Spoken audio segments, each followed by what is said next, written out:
নমস্কার বন্ধুরা, আমি আজকে ইলিশ মাছ তৈরি করব নিরামিষভাবে। এই বর্ষার মৌসুমে ইলিশ মাছের সিজন, তা আমি ইলিশ মাছ না দিয়ে নিরামিষভাবে ইলিশ মাছের রেসিপি করব। আপনারা ভিডিওটা দেখতে থাকেন, খুবই ভালো লাগবে, খুবই ভালো ভিডিও। এখন এই ইলিশ মাছের পেটির মাছ করতে গেলে কি কি লাগে দেখেন। আমি এই যে সোয়াবিন নিয়েছি, আগের থেকে ভিজিয়ে রেখেছি। এই সোয়াবিন নিয়েছি 200 গ্রাম, আর 250 গ্রাম ছোলার ডাল নিয়েছি। এখানে ময়দা নিয়েছি, বেসন নিয়েছি, কিছু কাঁচা লঙ্কা নিয়েছি, আর এই ফোড়নের জন্য কালো কালো জিরে, তেজপাতা আর শুকনো লঙ্কা নিয়েছি। আর এই আদা আর এই চারমগজ এইটা আমি পেস্ট করে নেব। আর এই গরম মশলা নিয়েছি, শুকনো লঙ্কার গুঁড়ো, এইটা হচ্ছে কেন কাশ্মীর লঙ্কার গুঁড়ো, হলুদ, লবণ। আর এইখানে একটু নিরামিষ তরকারিতে একটু হালকা মিষ্টি দিতে হয়, আপনারা নাও দিতে পারেন। এটা নিয়েছি, এইগুলো লাগবে আমার এই মাছটা তৈরি করতে।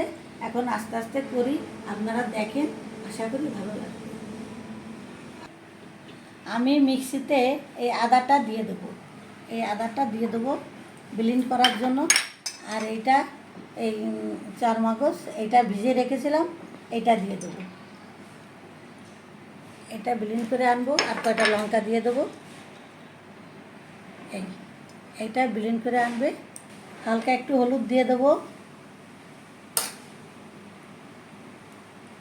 হালকা একটু লবণ দিয়ে দেবো। জিরে আর পোস্তটা নিয়েছি, জিরে জিরে আর এই পোস্তটা এর ভিতর দিয়ে দিলাম। এই সবগুলো আমি এখন ব্লেন্ডারে ব্লেন্ড করে নেব। এইটা এই যে আমি ব্লেন্ড করে নিয়েছি। এইটা আছে মটর ছোলার ডালটা, আর এটা সয়াবিন, এই দুইটা ব্লেন্ড করে নিয়েছি। এখন এইটা আমি মেখে নেব।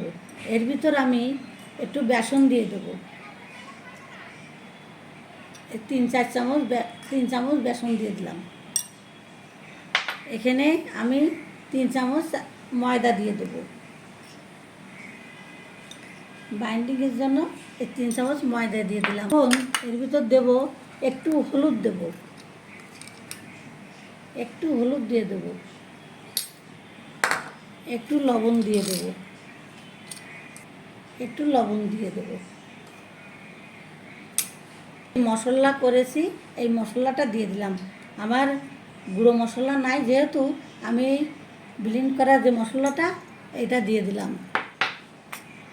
হালকা একটু গরম মশলাগুলো দিয়ে দিলাম। আর নিরামিষ জিনিস যেহেতু, এর ভিতর একটুখানি হালকা মিষ্টি দিলে খেতে ভালো হয়, আপনারা নাও দিতে পারেন। এইটুক দিয়ে দেবো। দিয়ে এইটা আমি এখন হাত দিয়ে ভালো করে মেখে নেব। এইটা আমি হাত দিয়ে ভালো করে মেখে নেব।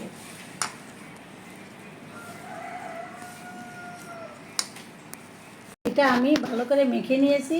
এখন এইটা একই সাইজের এই বলগুলো করে নিচ্ছি, মাছ আকারে তৈরি করব।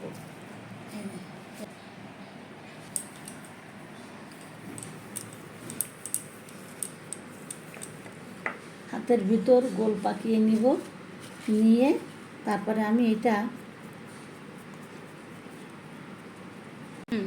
হাতে একটু তেল মেখে নিলাম, তাহলে হাতে আর লাগবে না।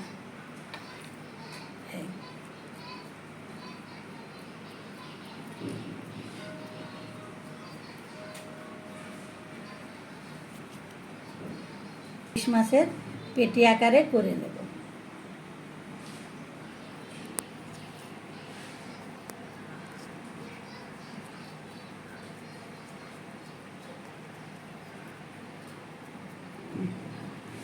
এই যে এইটা এখন আমি এই যে এইটা করে নিয়েছি। এখন আমি এখান থেকে মাঝখান থেকে কিছুটা তুলে ফেলে দেবো।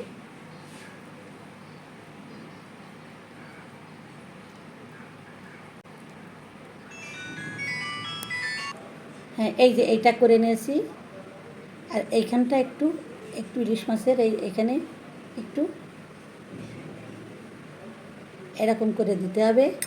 আর একটু নিয়ে একটা বলের মতন নিয়ে এইটা এর ভিতরে বসায় দেবো। এইটা এখানে এই যে এইটা দিয়ে দেবো।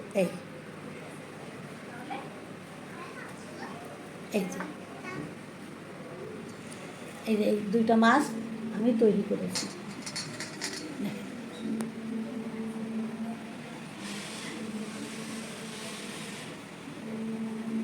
এই যে এই আর একটা করছি, এখানে দুইটা হয়েছে। এইখানে এইখানের মাঝখান থেকে একটু তুলে নিতে হবে। ইলিশ মাছের মাঝে একটু ফাঁকা থাকে, সেরকমভাবে এটা তুলে নেব। এই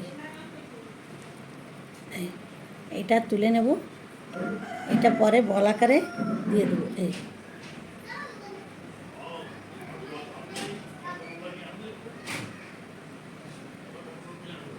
আর এখান থেকে একটু একটু কেটে দেবো।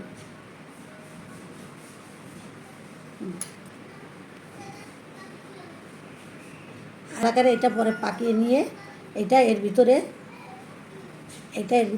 এটা দিয়ে দেবো। দেখেন কত সুন্দর। কে বলবে যে এটা মাছ, সত্যিকারে মাছ না। হ্যাঁ, এটা দেখেন কত সুন্দর হয়েছে। এটা এখন রেখে দিয়ে দেখি।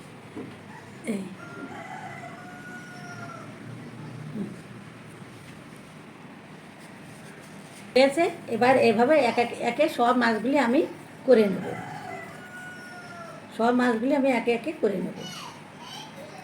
দেখেন একটু তেল হাতে দিয়ে নেব, তাহলে আর হাতে এটা লাগবে না। একটু তেল দিয়ে নিলে ভালো হয়।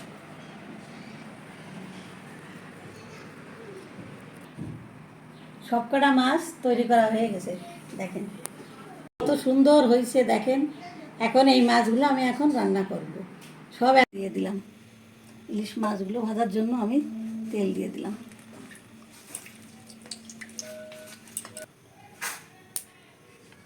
এক এক করে আমি সব দিয়ে দেবো এখন।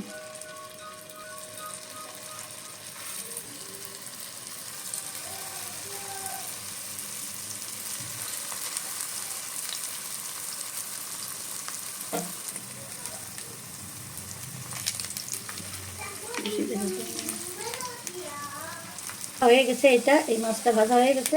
আমি এখন এইগুলো তুলে নেবো, এক এক করে সব তুলে নেবো।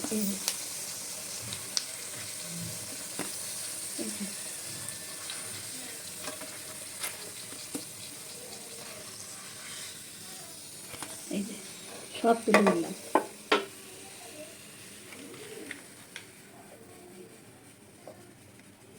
এবার আমি আবার আর বাকিগুলো দিয়ে দিলাম। সুন্দর হয়েছে, সুন্দর হয়েছে, কত সুন্দর। পুনরায় বাকি মাছগুলি সব এক এক করে আমি দিয়ে দিলাম।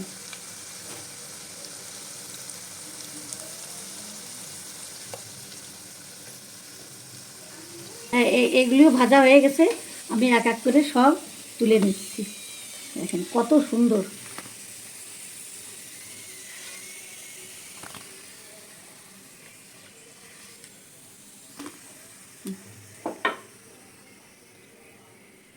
সরিষার তেল দিয়ে দিলাম।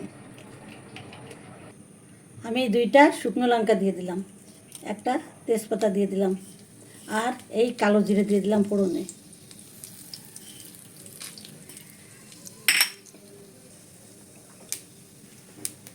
এই যে কালো জিরে, শুকনো লঙ্কা, তেজপাতা ফোড়ন দিয়ে দিলাম।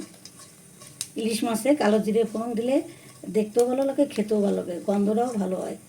এখন আমি এই মশলাটা দিয়ে দেবো। এই মশলাটা দিয়ে দেবো। এখানে আছে সমস্ত মশলা পেস্ট করা, এটা আমি দিয়ে দেবো। আমি একটু শুকনো লঙ্কার গুঁড়ো দিয়ে দিলাম, একটু হলুদ গুঁড়ো দিয়ে দিলাম, কাশ্মীরি লঙ্কার গুঁড়ো দিয়ে দিলাম।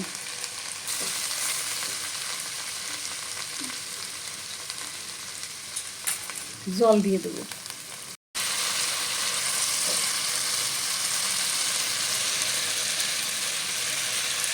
আমি কষে নেব।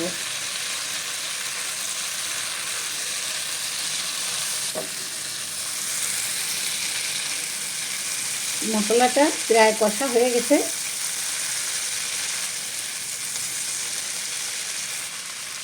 জল দিয়ে দেবো।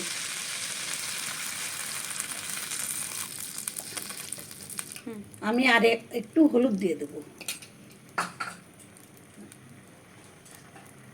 আমি কয়টা কাঁচা লঙ্কা দিয়ে দেবো। নিরামিষ তরকারিতে একটু মিষ্টি দিলে স্বাদটা ভালো হয়, তাই আমি সামান্য পরিমাণ চিনি দিয়ে দেবো। আপনারা এটা নাও দিতে পারেন। আমি এটা ঢেকে দিলাম। আমি এবার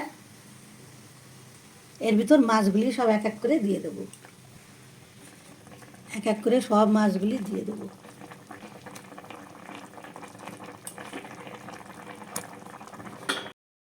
এবার আমি একটু গরম মশলা দিয়ে দেবো এর ভিতর, আর একটু ঘি দিয়ে দেবো। যেহেতু নিরামিষ তরকারি, যদিও মাছ, তবুও নিরামিষ তরকারি একটু এগুলো দিলে খেতে ভালো লাগে, টেস্টটা ভালো হয়।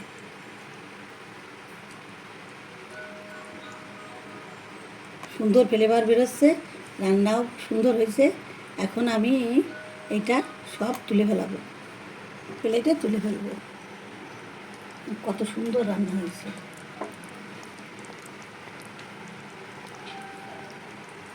দেখেন কত সুন্দর রান্না রান্না হয়েছে।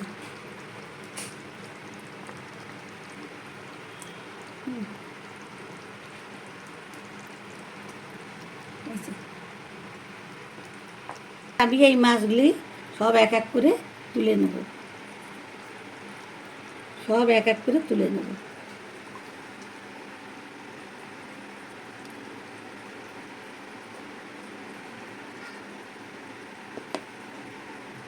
সব তুলে নেব, তুলে নিয়ে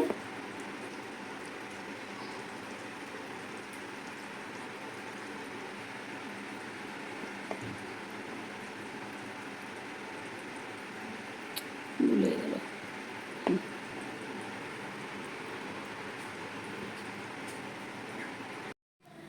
দেখেন কত অল্প সময়ের ভিতর সুন্দরভাবে আমার রান্নাটা হয়ে গেল। এইভাবে আপনারা বাড়িতে বানিয়ে খেয়ে দেখবেন, খুবই ভালো লাগবে। যদি ভালো লাগে কমেন্টস করে জানাবেন, আমি খুবই আনন্দ পাই কমেন্টস করলে। এই যে নিরামিষ দিনের যে ইলিশ মাছ, এই নিরামিষভাবে রান্না করা, মনে হচ্ছে সত্যি ইলিশ মাছ, কিন্তু আসলে তা না, এই বর্ষার সিজনে। তাই আমি এই নিরামিষভাবে করে আপনাদের দেখালাম। আপনারা ভালো থাকেন, সুস্থ থাকেন। পরবর্তী ভিডিওয়ে আবার সবার সঙ্গে দেখা হবে। আসি।